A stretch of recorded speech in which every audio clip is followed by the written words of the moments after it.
ఆంధ్రప్రదేశ్ ముఖ్యమంత్రి నారా చంద్రబాబు నాయుడు తన యూఏఈ పర్యటనలో రెండో రోజు అబుదాబిలో పారిశ్రామిక ప్రభుత్వ ప్రతినిధులతో వరుస సమావేశాలు నిర్వహించారు. ఈజ్ ఆఫ్ డూయింగ్ బిజినెస్ నుంచి స్పీడ్ ఆఫ్ డూయింగ్ బిజినెస్ దిశగా ఏపీ పయనిస్తుందని సీఎం ఈ సందర్భంగా తెలిపారు. అబుదాబి ఛాంబర్ చైర్మన్ అహ్మద్ జాసిం అల్ జాబీ, G42 సీఈఓ మన్సూర్ అల్ మన్సూరిలతో ముఖ్యమంత్రి సమావేశమయ్యారు.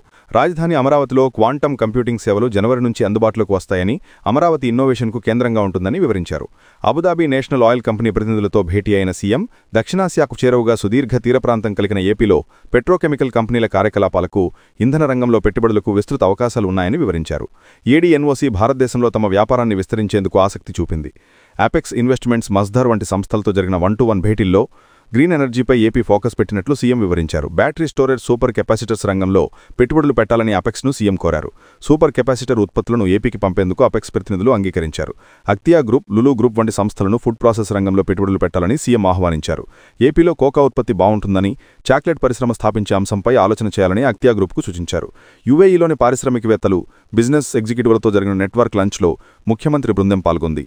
నవంబర్ 14-15 తేదీల్లో విశాఖలో జరిగే భాగస్వామ్య సదస్సుకు హాజరు కావాలని సీఎం వారిని ఆహ్వానించారు.